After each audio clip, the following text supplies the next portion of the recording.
May you feel sadness. May you feel loss. I'm very sorry for everything that's happened, and I want to apologize to Annie's family and to my family. At the river bottom, and there's some pools of blood, and I'm guessing it's just an animal, but in the water right by the river, there's a shoe.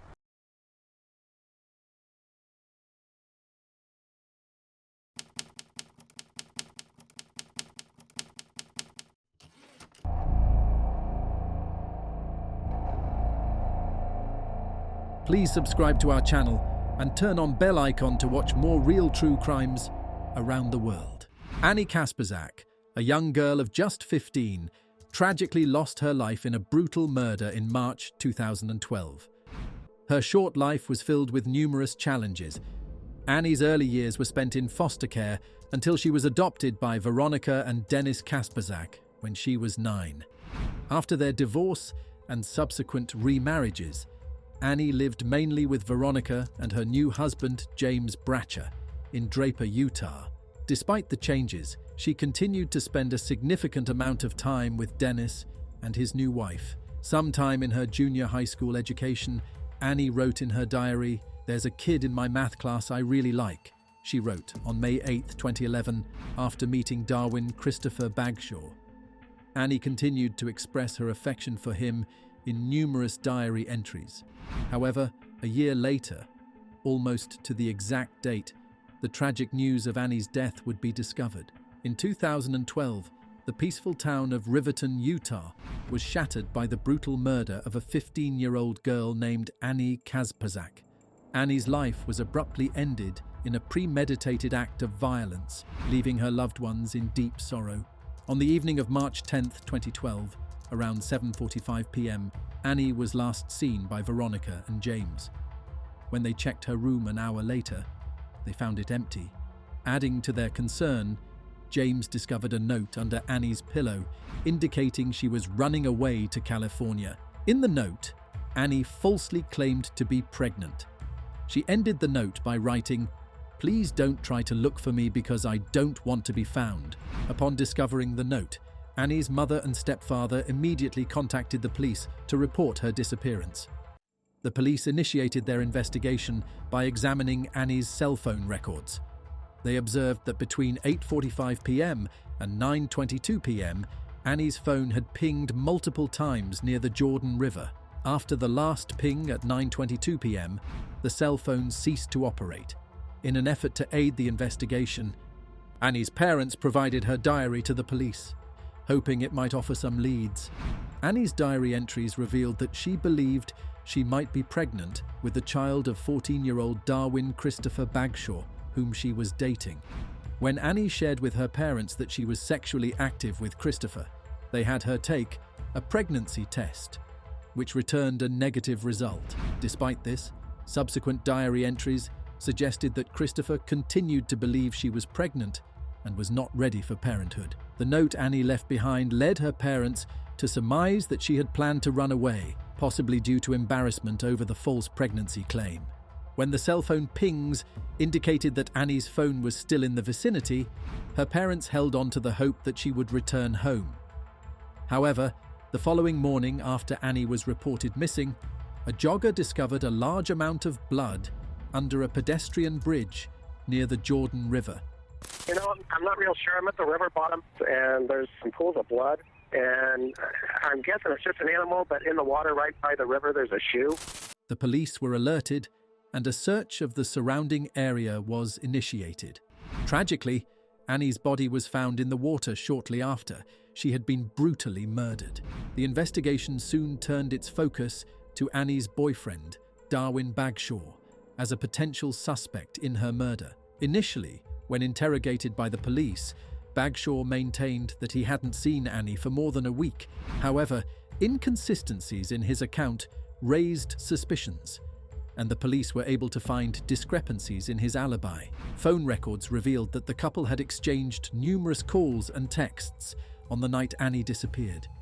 Particularly incriminating were text messages in which Bagshaw tried to conceal the murder by inquiring if Annie's friend had heard from her recently. Bagshaw also informed the police that he and Annie had spent time at a mutual friend's house in the days leading up to her murder. She had a bloody nose last time I hung out with her, and we were sitting right next to each other, and she did drip it on my shoes. Do you remember where on the shoe? Is that?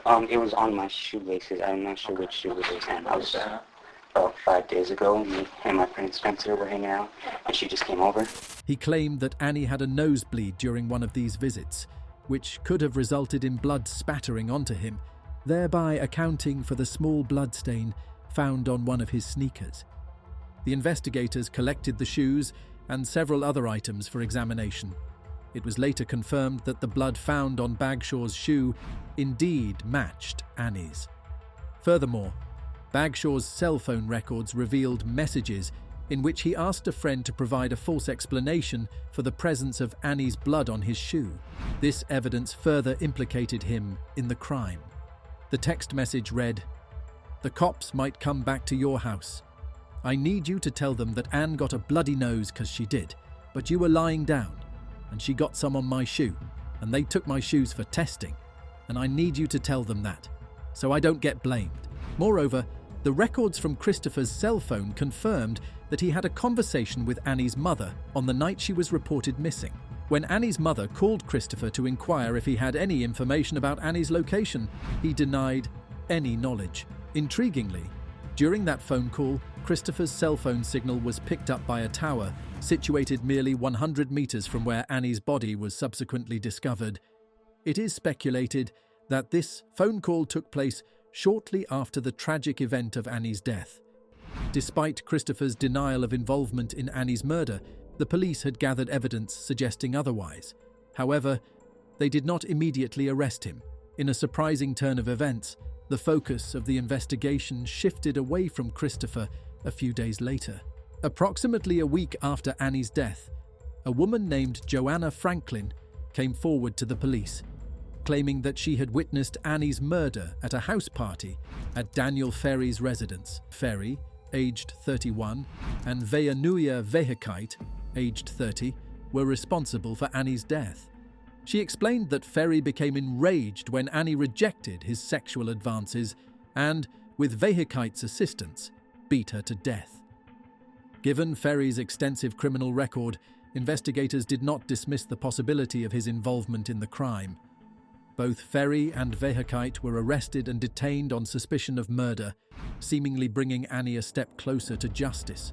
However, the path to justice was far from straightforward, with numerous unexpected developments yet to unfold in the case. The investigators proceeded to build a case against the two men. A search of Daniel's house revealed ample evidence of criminal activity. However, no evidence was found that connected Annie to either Ferry or Vehikite.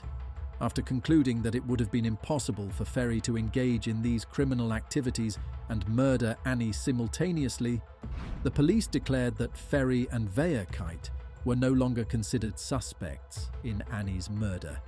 This marked another twist in the investigation.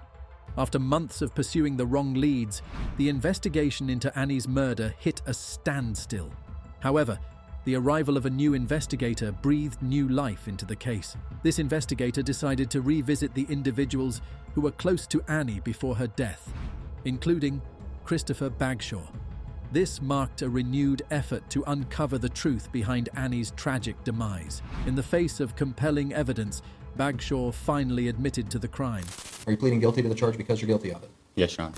He confessed that he had deceived Annie into coming to the Jordan River Trail under the pretense of wanting to elope with her. Upon her arrival, he attacked her in a brutal and fatal assault. Following his confession, Bagshaw was arrested and charged with first-degree felony murder, marking a significant breakthrough in the case. Bagshaw revealed that a few weeks prior to the incident, Annie had informed him that she might be pregnant. This turned out to be untrue, but the thought of becoming a teenage father sent Bagshaw into a panic. In a misguided response to this perceived predicament, he concluded that his only option was to murder Annie. This irrational motive offers little solace to her bereaved family and friends. Bagshaw's act was not a spontaneous outburst of violence. Rather, he meticulously planned every detail of Annie's murder well in advance. He enticed her to the isolated Jordan River Trail, with the suggestion of eloping. He had even scouted the remote location beforehand to identify the ideal spot to execute his dreadful plan. Bagshaw came equipped with weapons, restraints, and tools intended for the disposal of Annie's body. He had even conducted online searches on methods to swiftly commit murder and conceal the crime. The extensive planning and effort Bagshaw invested in executing this heinous act is deeply unsettling, particularly considering his young age. It reflects a profound absence of empathy and a total disregard for human life. This case serves as a chilling reminder of the depths of depravity to which individuals can sink. In February 2016, Darwin Bagshaw, then 18 years old, admitted his guilt to the charge of first-degree felony murder in relation to Annie's death. Bagshaw expressed his nervousness about addressing a room filled with reporters and cameras. He expressed a desire to apologize to Annie's family privately at a later date. I'm very sorry for everything that's happened, and I want to apologize to Annie's family and to my family and to everybody in court today for putting everybody through this. Hoping that this approach would convey his sincerity more effectively, Bagshaw chose to avoid a trial by accepting a plea deal. And so for the charge of murder or first-degree felony, I'll sentence you to an indeterminate term of not less than 15 years. In which He was consequently sentenced to a prison term ranging from 15 years to life. During the sentencing, Annie's family and friends delivered deeply emotional victim impact statements. May you feel sadness. May you feel loss. May your tears heal your soul.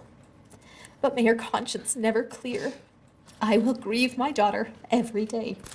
Expressing the profound grief and devastation caused by her murder, Bagshaw offered an apology in court, but stated that he was unable to provide an explanation for his horrifying actions. This marked a somber conclusion to a tragic case.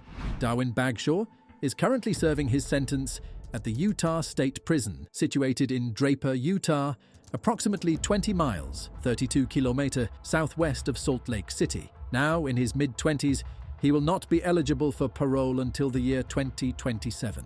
This marks the current status of a case that has seen numerous twists and turns, ultimately leading to justice for Annie.